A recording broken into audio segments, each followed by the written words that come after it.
Bali.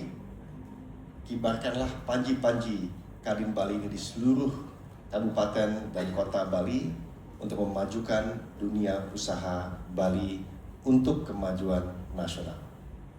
Selamat bekerja dan semoga amanah.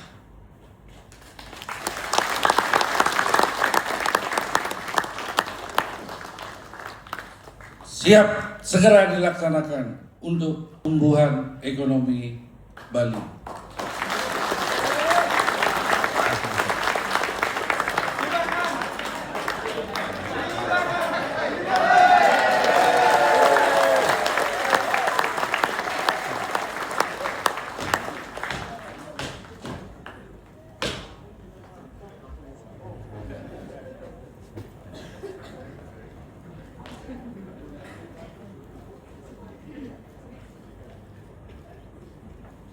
Pada hari ini juga Ketua Kadin Indonesia akan menyerahkan dan memakaikan jaket Kadin Indonesia kepada Gubernur Bali.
Dilanjutkan dengan sesi foto bersama, kami turut mengundang Ketua Dan Bapak Ketua Umum. Setelah itu ada talk show. Jadi para pengusaha yang ada di sini menanyakan jangan sampai acuan medsos dipakai acuan sebagai pengusaha dalam melaksanakan ekonomi. Kalau di medsos kalau sudah tidak ada yang benar pejabatnya, bikin salah. Pakai baju putih, kok pakai baju putih, tidak pakai baju itu.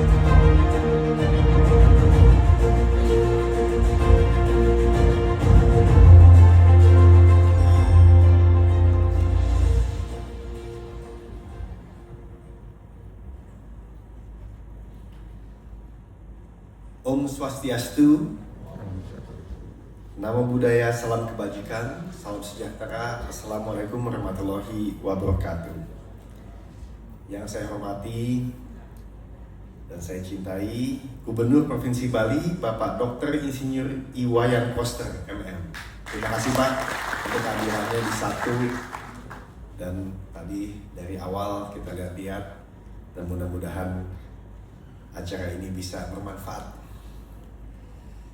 Dan di sini juga hadir mewakilkan kita, esensinya satu, adalah menjadi mitra strategis pemerintah untuk menaikkan dunia usaha.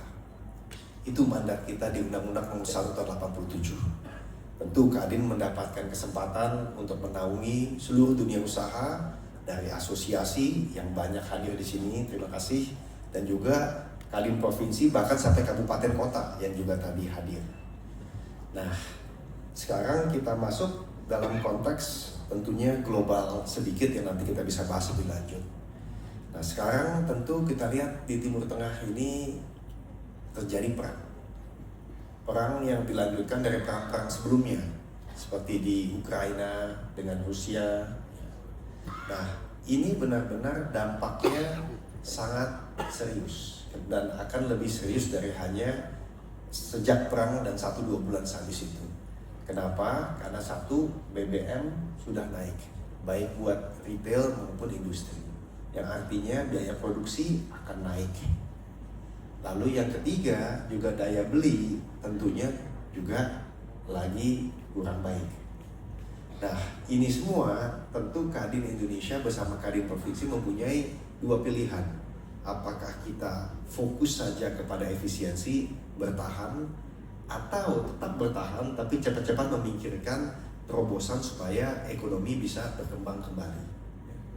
Nah, Kadin Indonesia memilih yang kedua, tentu untuk efisiensi pada saat ini, tapi mencari terobosan agar supaya bisa kembali kepada arah pertumbuhan yang baik. Nah, saya lihat Bali ini benar-benar bisa menjadi salah satu bukan saja barometer, tapi juga pendorong ekonomi nasional. Dan saya juga diskusi dengan Pak Gubernur dan teman-teman Kadin Indonesia dengan Ketum Kadin di sini, bahwa ya apa nih yang kita mesti bantu untuk Bali, karena membantu Bali adalah membantu nasional. Contohnya kemarin kita diskusi bahwa mungkin Kadin Indonesia ingin membuat suatu strategic paper, istilahnya untuk Bali bisa pertumbuhannya mencapai misalnya 8%. Bapak Gubernur menyampaikan salah satunya adalah infrastruktur dan tentu juga sampah. Sampah sudah ada upayanya dengan Danantara yang dicanangkan oleh Pak Presiden, infrastruktur, dan mungkin nanti Kadin Indonesia bisa menghitung berapa kira-kira bersama tentunya Provinsi Bali, berapa yang dibutuhkan untuk infrastruktur di mana saja, sehingga kita bisa membantu mungkin Pak sedikit banyak menyampaikan kepada pemerintah pusat bahwa ini istilahnya return on investment-nya bagus atau payback-nya bisa dihitung tidak terlalu lama, dan efeknya kepada ekonomi ini juga besar. Karena saya lihat memang Bali ini membawa nama baik Indonesia. Jadi itu salah satu yang sempat kita pikirkan bersama. Dan yang kedua, saya juga melihat bahwa kemarin Pak Gubernur dan juga sini ada anggota DPR RI, kita meluncurkan Kadin Business Pulse. Ini di bawah Kadin Institute, salah satu pendorongnya itu Pak Erwin. Di situ terlihat bahwa menarik Pak, jadi dari 100% ketika ditanya, dan ini kuartal pertama dan masuk zaman perang, ditanya kalau misalnya Anda punya kesempatan, Anda akan istilahnya investasi lalu bertahan saja atau malah istilahnya mengencangkan ikat pinggang saja. Nah, di sini terjadi 40-20-40 kurang lebih. Jadi 40% malah memilih ingin mencari peluang dalam keadaan yang tentunya kalau di pasar modal orang lagi jual saham. Nah, jadi saya berpikir bahwa wah di sini tentu Bali salah satunya. Kenapa? Kalau misalnya sekarang banyak yang tentunya khawatir mengenai harga dolar 17.200-300. Nah, itu belum tentu sepenuhnya jelek buat Bali, karena artinya bisa makin banyak turis yang melihat untuk ke Bali itu lebih istilahnya terjangkau. Nah, saya juga berpikir kebetulan kami Pak Gubernur dan teman-teman dan Bapak Ibu-Ibu sekalian banyak diajak pemerintah pusat, Pak Presiden kalau ada kunjungan ke luar negeri. Nah, kebetulan yang di depan mata kita lihat ada Rusia, ada Cina, ada Prancis. Nah, saya berpikir selain kita sama-sama tentunya menggalakkan investasi, menggalakkan perdagangan, ya mesti menggalakkan juga pariwisata, karena ya bahasa pengusahanya kan asetnya sudah ada Pak, tinggal tentunya dikembangkan dan diolah. Dan juga kemarin banyak saya diskusi, ada masukan-masukan bagaimana pengusaha daerah di Bali ini mesti menjadi ya tuan rumah di Bali, mesti menjadi pemain di Bali. Jadi saya juga akan mendukung program bahwa tentunya untuk istilahnya golden visa baik, tapi benar-benar dananya masuk. Tapi selain itu juga mesti melibatkan pengusaha-pengusaha Bali. Karena hanya dengan seperti itu perekonomian akan berlangsung. Dan tadi kita bicara termasuk beli kain, beli peralatan segala macam tadi, itu semuanya turun-temurun. Sedangkan kalau kita lihat di negara-negara lain di Eropa, turun-temurun itu bukan jelek, malah sangat bagus. Itu menandakan bahwa tradisinya dijaga dan malah otentik. Nah ini yang saya lihat juga kita mesti perjuangkan bersama untuk Bali. Nah, saya melihat program prioritas nasional juga berjalan di Bali dan ini baik sekali. Yang pertama tentunya MBG juga jalan, saya dapat laporan.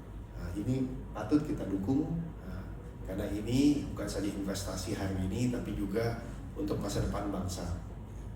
Dan patut juga kita kawal bersama agar supaya pengeluarannya sesuai dengan apa yang telah dicanangkan oleh pemerintah. Dan juga program KDMP, kebetulan kami bertemu dengan Pak Dirut Agrinas. Beliau mengajak untuk teman-teman Kadin Provinsi, Kabupaten, Kota untuk bisa bekerja sama dengan KDMP. Ada 80.000 outlet mau dibuat, bisa bayangkan berapa ada di Bali. Nah, dan di Bali tentunya ini bisa cara bekerja sama. Tentu di sekarang banyak bicara masih di awal pembuatan dan pengadaan. Tapi untuk kedepannya, ya bagaimana Kadin ini bisa bermitra untuk memastikan bahwa ini juga bisa berjalan. Nah, saya rasa ini sangat-sangat penting. Nah, dan di sini saya lihat ada Bapak dari Mandiri ya Pak ya. Itu saya terima kasih juga dibantu. Oh saya lupa mencapa ada Ketua Kadin NTB. Nah ini Ketua Umum Kadin NTB, putra daerah tapi melakukan ekspansi ya sampai ke NTB sehingga jadi Ketua NTB. Jadi selamat. Saya rasa itu Bapak Ibu-ibu, intinya Kadin Indonesia mendukung penuh Kadin Bali. Kesuksesan Kadin Bali adalah kesuksesan Kadin Indonesia. Kesuksesan Provinsi Bali adalah kesuksesan Indonesia secara umum. Dan berikutnya tadi saya berharap bisa melakukan strategic paper untuk bagaimana Bali ini bisa maju dan berapa dananya sehingga bisa menjadi advokasi sedikit banyak karena memang itu tugas kami Pak. Dan selanjutnya bagaimana setiap kunjungan pemerintah ke luar negeri dari sisi Bali dan juga pariwisata secara umum bisa menggambarkan bagaimana kita bisa menarik lebih banyak lagi turis. Dan satu lagi saya ingat tenaga kerja migran. Nah ini juga sarana untuk bisa mendapatkan dolar atau mata uang asing. Nah tenaga kerja migran ini saya lihat potensinya luar biasa dan di Kadin pertama kali mempunyai wakil ketua umum untuk tenaga kerja migran. Nah kalau konteks Bali ya siapa yang bisa mengalahkan kekalahan daripada para profesional dari Bali. Saya lihat di mana-mana hotel-hotel indah di luar negeri, ke cruise indah di luar negeri. Nah itu juga semua Bali dan saya rasa ini juga salah satu kemungkinan untuk kita dorong. Nah di akhir selamat, seperti tadi kita buka dengan pantun, kita tutup dengan pantun. Mekar melati di Taman Semantik, harum wangi ke seluruh negeri. Selamat bekerja pengurus Kadin yang dilantik. Bangun ekonomi Bali dengan sinergi. Ada satu lagi hadiah kalau Bali, kita sangat happy di sini. Jalan ke Bedugul di pagi hari, membeli stroberi merah warnanya. Kadin hadir membangun sinergi, membangun ekonomi, memajukan anggotanya. Terima kasih. Wassalamualaikum warahmatullahi wabarakatuh. Assalamualaikum warahmatullahi wabarakatuh. Salam sejahtera, salam nama budaya, salam kebajikan rahayu untuk kita semua. Yang tidak hormati, ngobrol sama beliau itu nyambung di kepala dan dirasa jadi enak. Serta para undangan Kadin yang tadi baru dikukuhkan dan dilantik. Ada anggota DPR juga Pak Gede Sumal Jalili, anaknya anggota DPD Provinsi, Ketua Komisi 2, terus Bapak yang baru hadir, Bapak Erwin, namanya kita dengar dari dulu Pak. Dan baru ketemu muka langsung hari ini. Terima kasih Pak. Tepuk tangan untuk beliau. Juga ketuanya Pak Ariandi, ini begitulah gayanya. Jadi apa adanya gitu. Agak menyenangkan tapi tidak menjengkelkan.